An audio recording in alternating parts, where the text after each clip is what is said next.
এমন একজন মানুষের কথা ভাবুন যিনি নিজের বুদ্ধি খাটিয়ে একদিনে $1 বিলিয়ন কামিয়ে ফেলতে পারেন। আবার ধরুন একটা দেশের পুরো অর্থনীতিকে নাড়িয়ে দেওয়ার ক্ষমতা রাখেন। উনি কিন্তু বলেন যে বাজারের আসল রহস্য কোনো জটিল অঙ্ক বা ফর্মুলায় নেই। তাহলে কোথায় আছে? আছে মানুষের মনে, তাদের ভয়, লোভ আর নানা রকম ভুল ধারণার মধ্যে। কিন্তু সেই ধারণাগুলো কিভাবে বাস্তবতাকে বদলে দেয়, এটাই তো মূল প্রশ্ন। আজ আমরা জর্জ সোরোসের খুব বিখ্যাত বই দি অ্যালকেমি অফ ফাইন্যান্স নিয়ে একটু বিস্তারিত আলোচনা করব। আমাদের কাছে বইটার মূল ভাবনাগুলো নিয়ে কিছু নোটস আছে, কিছু বিশ্লেষণও আছে। হ্যাঁ, আর বইটা কিন্তু শুধু শেয়ার বাজারের টিপস বা ওই ধরনের কিছু না। একদমই না, এটা আসলে একটা দর্শন যেটা দেখায় যে বাজার কিভাবে মানুষের মনস্তত্ত্ব দিয়ে তৈরি হয়, একটা জটিল খেলা। ঠিক। আজকের আলোচনার উদ্দেশ্যও এটাই। সোরোসের সবচেয়ে গুরুত্বপূর্ণ যে ধারণাটা, রিফ্লেক্সিভিটি তত্ত্ব। হ্যাঁ, রিফ্লেক্সিভিটি। সেটা বোঝা কিভাবে আমাদের চিন্তা, আমাদের যে প্রত্যাশা, সেগুলোই বাজারের বাস্তবতাকে গড়ে তুলছে, আবার সেই বাস্তবতা ঘুরে এসে আমাদের চিন্তাকে প্রভাবিত করছে। একটা চক্রের মতো। একদম একটা চক্র। সোরোসের মূল বক্তব্যই এটাই। আমরা দেখব বাজার বুঝতে গেলে শুধু ডেটা দেখলে চলবে না, মানুষের মনস্তত্ত্ব বোঝাটাও যে কতটা জরুরি। আচ্ছা। আর আজকের আলোচনাটা মূলত বইয়ের প্রধান কিছু অধ্যায়ের নির্বাচিত কিছু ধারণার ওপর ভিত্তি করে হবে। পুরো বইটা তো অনেক বড়। অবশ্যই। আচ্ছা, অর্থনীতির বইগুলোতে তো আমরা সবসময় শুনি যে বাজার নাকি সবসময় একটা ভারসাম্যের দিকে যায়, ইকুইলিব্রিয়াম যেটাকে বলে। হ্যাঁ, ক্লাসিক্যাল থিওরি এটাই বলে, যেখানে চাহিদা আর যোগান মিলেমিশে একটা স্থিতিশীল অবস্থা তৈরি হয়। সবকিছু নাকি একটা অদৃশ্য হাতের ইশারায় ঠিকঠাক চলে। কিন্তু সোরোস তো শুরুতেই এই ধারণাটাকে বেশ জোরের সাথেই চ্যালেঞ্জ করছেন, তাই না? ঠিক এখান থেকেই সোরোসের ভাবনাটা আলাদা হতে শুরু করে। বলছেন বাস্তব বাজার নাকি এত শান্তশিষ্ট নয়। না, একদমই না। উনি বলছেন ক্লাসিক্যাল অর্থনীতির এই ভারসাম্য ধারণাটা হয়তো একটা সুন্দর মডেল, থিওরিতে ভালো শোনায়, কিন্তু বাস্তবে পৃথিবীর বাজারগুলোতে এটা খুব কমই দেখা যায়। আর যদি বা দেখা যায়, সেটা দীর্ঘস্থায়ী হয় না। কারণটা কি? কেন হয় না? কারণটা হলো বাজার তো কোনো প্রাকৃতিক সিস্টেম নয় যেখানে নিয়মগুলো একদম স্থির, ফিজিক্সের লয়ের মতো না। মানুষ চালায়। হ্যাঁ, বাজার চলে মানুষ দিয়ে। আর মানুষের কি আছে? মানুষের আছে আশা, আছে ভয়, লোভ, পক্ষপাত, কত রকমের মানসিক অবস্থা। সোরোসের মতে এই যে মানসিক উপাদানগুলো, এগুলো শুধু বাজারের ওপর প্রভাব ফেলেই থামে না, তাহলে এরা বাজারের আসল পরিস্থিতিটাকেই বদলে দিতে পারে। এটাই কি তাহলে তার সেই বিখ্যাত রিফ্লেক্সিভিটি তত্ত্বের মূল কথা, যে আমাদের ধারণা বা বিশ্বাসগুলোই বাস্তবতাকে প্রভাবিত করছে? হ্যাঁ, এটাই হলো মূল ভিত্তি। রিফ্লেক্সিভিটি হলো একটা দ্বিমুখী সম্পর্ক, টু ওয়ে ইন্টারঅ্যাকশন যাকে বলে। আচ্ছা, দ্বিমুখী। একদিকে আমরা বাজার নিয়ে যা ভাবছি বা বিশ্বাস করছি, আমাদের ধারণা, সেটা আমাদের কাজকর্মকে প্রভাবিত করছে। যেমন ধরুন, শেয়ার কিনছি বা বেচছি। অন্যদিকে আমাদের এই কাজকর্মগুলো বাজারের বাস্তব অবস্থাকে পাল্টে দিচ্ছে, যেমন শেয়ারের দাম বাড়ছে বা কমছে, বা কোম্পানির পারফরমেন্স ভালো বা খারাপ হচ্ছে। আর সেই পরিবর্তিত বাস্তবতা, হ্যাঁ, ওই পরিবর্তিত বাস্তবতা আবার ঘুরে এসে আমাদের আগের ধারণাগুলোকে হয় আরও শক্তিশালী করছে, নয়তো দুর্বল করে দিচ্ছে। এটা একটা চক্রের মতো চলতেই থাকে, থামে না। একটা উদাহরণ দিলে কি ব্যাপারটা আর একটু পরিষ্কার হবে? ধরুন, স্টক মার্কেটের ক্ষেত্রে এটা কিভাবে কাজ করে? অবশ্যই। ধরা যাক বাজারে একটা গুজব ছড়ালো যে একটা নির্দিষ্ট টেক কোম্পানির ভবিষ্যৎ দারুণ উজ্জ্বল। আচ্ছা। এই ধারণার বশে অনেকে হয়তো ওই কোম্পানির শেয়ার কেনা শুরু করল। স্বাভাবিক। ফলে কি হলো? শেয়ারের দাম বাড়তে শুরু করল। এবার দাম বাড়ার কারণে হয়তো ওই কোম্পানিটার পক্ষে নতুন বিনিয়োগ জোগাড় করা বা ব্যাংক থেকে ঋণ পাওয়া সহজ হয়ে গেল। ঠিক, কারণ তাদের ভ্যালুয়েশন বেড়ে গেছে। একদম। সেই টাকায় কোম্পানিটা হয়তো নতুন প্রযুক্তি আনলো, ব্যবসা আরও বাড়ালো।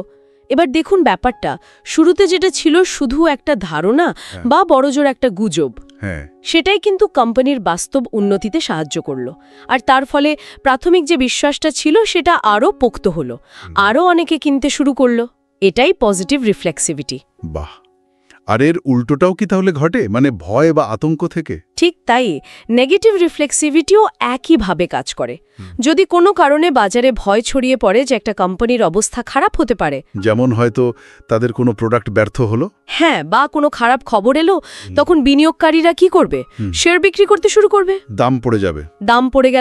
দাম পড়ে গেলে হয়তো কোম্পানির পক্ষে নতুন করে মূলধন জোগাড় করা কঠিন হয়ে পড়ল, হয়তো তাদের পুরনো ঋণ শোধ করতে সমস্যা হলো। ফলে কি হলো? কোম্পানির অবস্থা আসলেই খারাপ হতে শুরু করলো। মানে ভয়টাই সত্যি হয়ে গেল।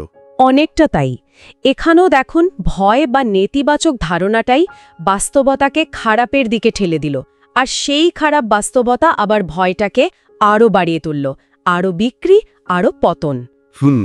সোরস বলছেন, এই কারণে অর্থনীতিকে আমরা ফিজিক্স বা কেমিস্ট্রির মতো কঠিন বিজ্ঞান বা হার্ড সায়েন্স বলতে পারি না। এটা তাহলে কি? এটা বরং একটা মানবিক বিজ্ঞান, হিউম্যান সায়েন্স বা সোশ্যাল সায়েন্স, যেখানে মানুষের পরিবর্তনশীল মানসিকতা একটা বিরাট ভূমিকা পালন করে। উনি তো এটাকে প্রাচীন আলকেমি বা কিমিয়াবিদ্যার সাথেও তুলনা করেছেন। আলকেমি? সেটা কেন? কারণ আলকেমিতে বিশ্বাস করা হতো যে সঠিক বিশ্বাস আর প্রক্রিয়ার মাধ্যমে সাধারণ ধাতুকে সোনায় রূপান্তরিত করা যায়, মানে বিশ্বাস বা উপলব্ধি দিয়ে বাস্তবতাকে বদলানো সম্ভব। সোরসের মতে বাজারও অনেকটা সেরকম, শুধু সংখ্যা দিয়ে চলে না, বিশ্বাস দিয়েও চলে। ইন্টারেস্টিং তুলনা। আচ্ছা, এই রিফ্লেক্সিভিটি ধারণাটা শুধু স্টক মার্কেটেই খাটে, নাকি অন্য বাজার, যেমন ধরুন কারেন্সি বা মুদ্রা বাজারেও এটা কাজ করে? এটা প্রায় সব বাজারেই কাজ করে, তবে মুদ্রা বাজারে মানে ফরেক্স মার্কেটে এর প্রভাবটা অনেক সময় আরও বেশি নাটকীয় হয়, আরও স্পষ্টভাবে দেখা যায়। কেন? মুদ্রা বাজারে কেন বেশি? কারণ দেখুন, একটা দেশের মুদ্রার মান তো শুধু সেই দেশের অর্থনৈতিক অবস্থার, যেমন জিডিপি কেমন, মুদ্রাস্ফীতি কত, ওপর নির্ভর করে না। আরও অনেক কিছু আছে। হ্যাঁ, এর ওপর নির্ভর করে আন্তর্জাতিক আস্থা, রাজনৈতিক পরিস্থিতি কতটা স্থিতিশীল, আর সবচেয়ে বড় কথা, বিনিয়োগকারীদের প্রত্যাশা কি, তারা কি ভাবছে। তার মানে যদি বেশিরভাগ লোক মনে করে যে ডলার শক্তিশালী হবে, তাহলে ডলার কি আসলেই শক্তিশালী হয়ে যায়? ব্যাপারটা অনেকটা সেলফ ফুলফিলিং প্রফেসি বা স্বপ্রমাণিত ভবিষ্যৎবাণীর মতো শোনাচ্ছে। একদম তাই। এটাই রিফ্লেক্সিভিটির একটা ক্লাসিক উদাহরণ। যদি বড় বড় বিনিয়োগকারী, ব্যাংক, হেজ ফান্ড এরা সবাই মনে করে ডলারের দাম বাড়বে, তারা কি করবে? ডলার কিনবে, ডলার কেনা শুরু করবে। এই বিপুল পরিমাণ সম্মিলিত ক্রয়ের চাপে ডলারের চাহিদা বেড়ে যায়, আর তার ফলে ডলারের দামও সত্যি সত্যি বাড়তে থাকে। আর উল্টোটা? উল্টো দিকে, যদি কোনো দেশের রাজনৈতিক অবস্থা নিয়ে উদ্বেগ তৈরি হয় বা অর্থনীতির খারাপ খবর আসে, তখন বিনিয়োগকারীরা হয়তো সেই দেশের মুদ্রা বিক্রি করতে শুরু করে, ফলে সেই মুদ্রার মান পড়ে যায়। আর এই পতনটা হয়তো তাদের প্রাথমিক যে উদ্বেগ বা ভয় ছিল সেটাকেই সঠিক প্রমাণ করে দেয়। সরকার বা কেন্দ্রীয় ব্যাংক কি এখানে কিছু করতে পারে না? তারা চেষ্টা করে, যেমন সুদের হার পরিবর্তন করে বা বাজারে সরাসরি হস্তক্ষেপ করে বা নীতি ঘোষণা করে, কিন্তু অনেক সময় বাজারের সম্মিলিত বিশ্বাস বা আতঙ্ক এত শক্তিশালী হয়ে ওঠে যে এই চেষ্টাগুলো যথেষ্ট হয় না। সোরস নিজে তো এই তত্ত্ব ব্যবহার করেই মুদ্রা বাজারে অংশ মুনাফা করেছিলেন। হ্যাঁ, ওই 1992 সালের ব্রিটিশ পাউন্ডের ঘটনাটা তো খুব বিখ্যাত। ঠিক, তিনি পাউন্ডের বিপরীতে বাজি ধরেছিলেন কারণ তিনি বুঝতে পেরেছিলেন যে ব্রিটিশ সরকার পাউন্ডের উঁচু বিনিময় হার ধরে রাখতে পারবে না। বাজারের চাপ অনেক বেশি ছিল এবং তিনি সঠিক প্রমাণিত হয়েছিলেন। তার মানে দাঁড়াচ্ছে, মুদ্রা বাজারে অর্থনীতির যে মৌলিক ডেটা বা ফান্ডামেন্টালস, তার চেয়ে মানুষের ভয়, বিশ্বাস, প্রত্যাশার জোর অনেক সময় বেশি হয়ে যায়। এটা তো বেশ চিরাচরিত ধারণার থেকে একদম আলাদা। হ্যাঁ, এবং এই প্রত্যাশা আর বাস্তবতার যে চক্র রিফ্লেক্সিভিটি, এটা শুধু শেয়ার বা মুদ্রার দামের মধ্যে সীমাবদ্ধ নয়। সোরস দেখাচ্ছেন এটা ঋণ বা ক্রেডিটের বাজারেও ভীষণভাবে কাজ করে। ঋণের বাজারে কিভাবে? আর এটাই তৈরি করে অর্থনীতির নিয়মিত উত্থান পতনের চক্র, যেটাকে সোরস বলছেন বুম-বাস্ট সাইকেল। এই বুম-বাস্ট সাইকেল ব্যাপারটা কি? এটাও কি রিফ্লেক্সিভিটির সাথেই যুক্ত? অবশ্যই যুক্ত। এটা রিফ্লেক্সিভিটির একটা খুব গুরুত্বপূর্ণ, খুব বাস্তব উদাহরণ। ভাবুন, যখন অর্থনীতিতে বেশ আশাবাদ থাকে, সবার মনে হয় অবস্থা ভালো যাচ্ছে, আরও ভালো হবে, তখন কি হয়? তখন ব্যাংকগুলো সহজে ঋণ দিতে চায়, কম সুদের ঋণ পাওয়া যায়। ব্যবসাগুলো সেই ঋণ নিয়ে কারবার বাড়ায়, নতুন প্রজেক্ট শুরু করে। সাধারণ মানুষও হয়তো ঋণ নিয়ে বাড়ি কেনে, গাড়ি কেনে, শেয়ার বাজারে বিনিয়োগ করে।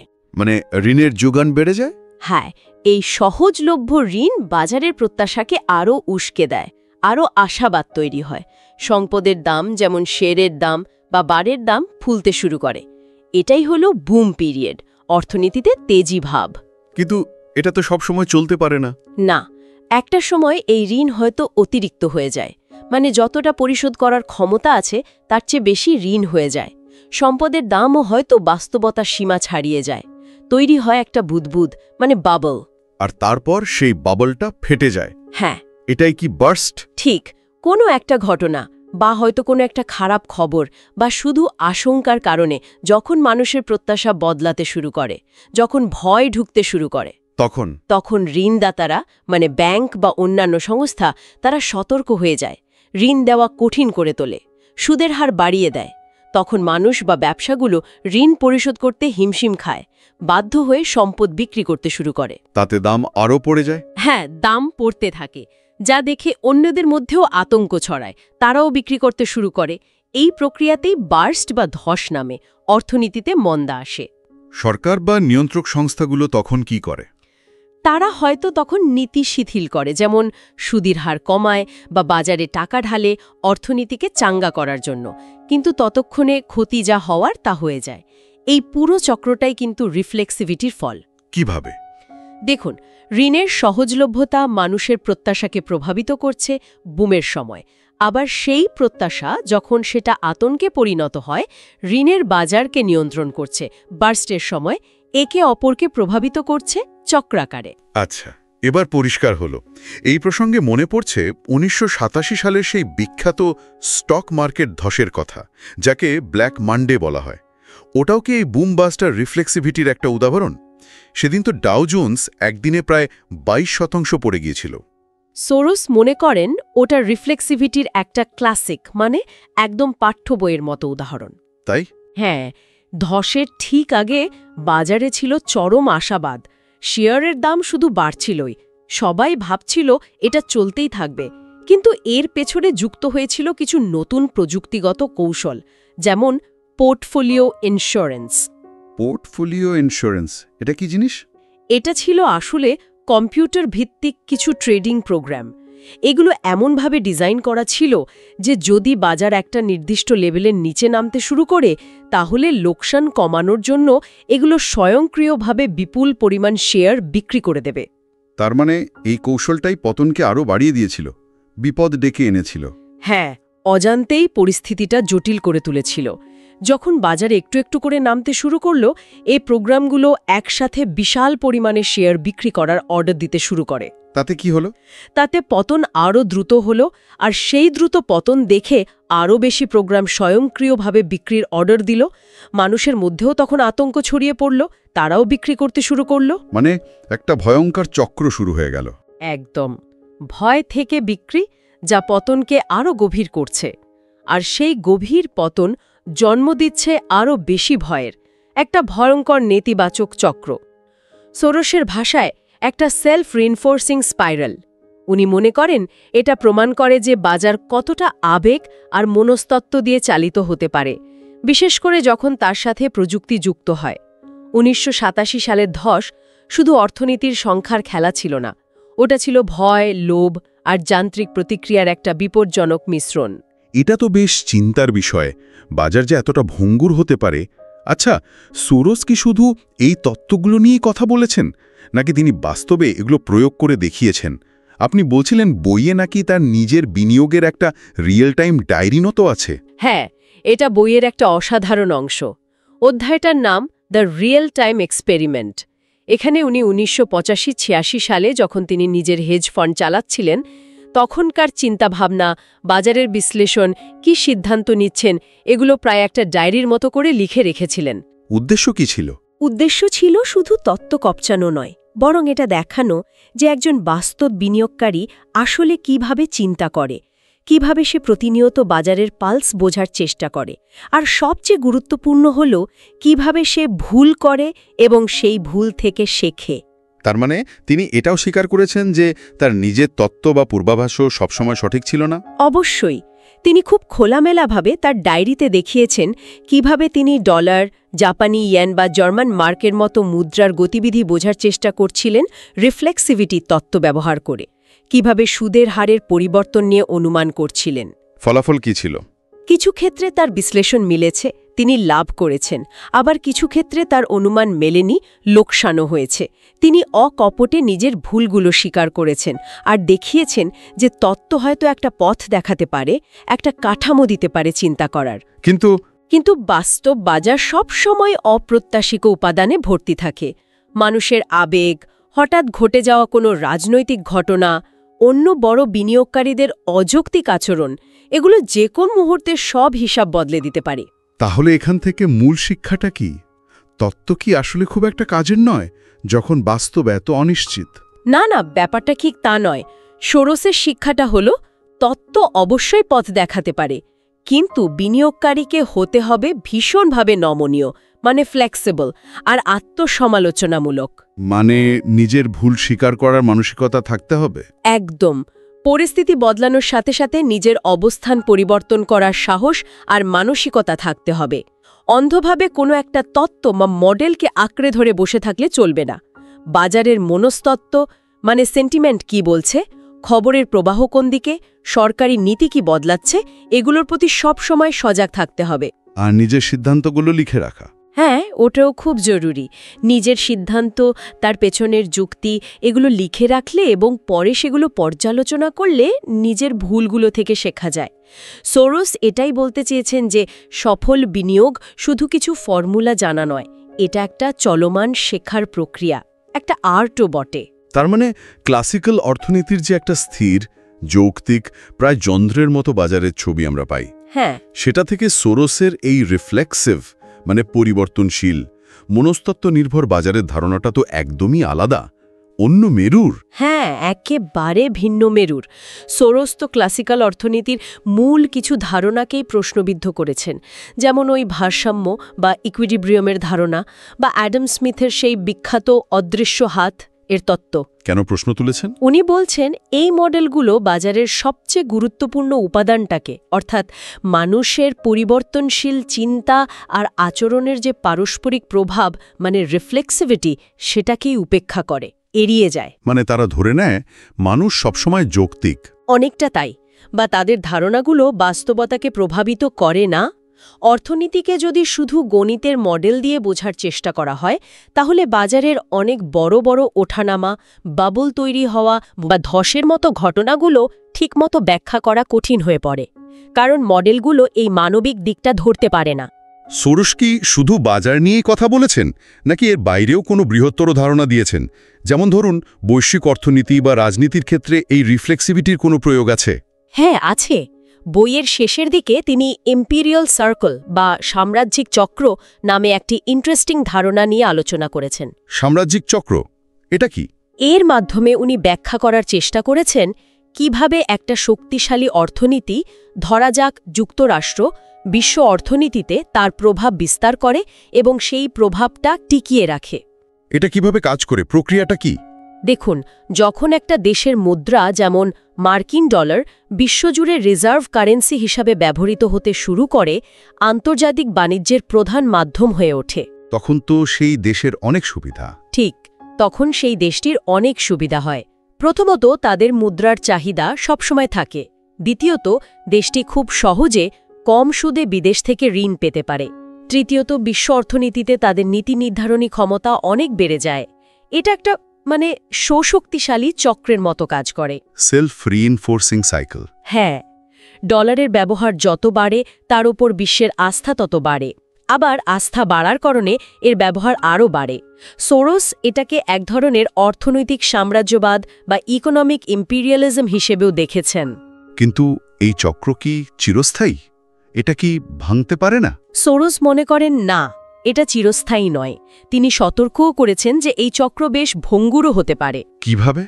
যদি কোনো কারণে ডলারের ওপর থেকে বিশ্বের আস্থা কমে যায়, অথবা অন্য কোনো মুদ্রা বা মুদ্রা গোষ্ঠী শক্তিশালী বিকল্প হিসেবে উঠে আসে, তাহলে কিন্তু এই চক্র ভেঙে পড়তে পারে, আর তার প্রভাব হবে বিশ্বজুড়ে সুদূর প্রসারী। এটা শুধু অর্থনীতির বিষয় নয়, এর সাথে ভূ রাজনীতি, মানে জিও পলিটিক্সও ওতপ্রোতভাবে জড়িত। পুরো আলোচনাটা শুনে মনে হচ্ছে জর্জ সোরোসের দি আলকেমি অফ ফাইন্যান্স আসলেই প্রচলিত অনেক অর্থনৈতিক ধারণাকে একেবারে গোড়া থেকে নাড়িয়ে দেওয়ার মতো একটা বই। তাহলে সব মিলিয়ে যদি বলি, মূল কথাটা কি দাঁড়ালো, আমরা কি শিখলাম? আমার মনে হয় মূল কথাটা হলো আর্থিক বাজার আসলে কোনো নিখুঁত যন্ত্র নয়, যেটা শুধু ডেটা, যুক্তি আর ফর্মুলা দিয়ে চলে। না, বরং বরং এটা মানুষের আশা, আকাঙ্ক্ষা, ভয়, লোভ আর অজস্র ভুল ধারণার একটা জটিল মিশ্রণ, একটা ককটেল। সোরোসের রিফ্লেক্সিভিটি তত্ত্ব আমাদের এটাই চোখে আঙুল দিয়ে দেখায় যে মানুষের এই ভেতরের জগৎ, এই মানসিক জগৎ আর বাজারের বাইরের বাস্তব পরিস্থিতি, এরা একে অপরকে ক্রমাগত তৈরি করছে আর ভাঙছে, একটা অবিরাম নাচ চলছে। তাই বাজারকে বুঝতে হলে জানলে হবে না, মানুষের মনস্তত্ত্বও বুঝতে হবে। তাদের আচরণ কিভাবে বদলায়, কেন বদলায়, সেটা ধরতে হবে।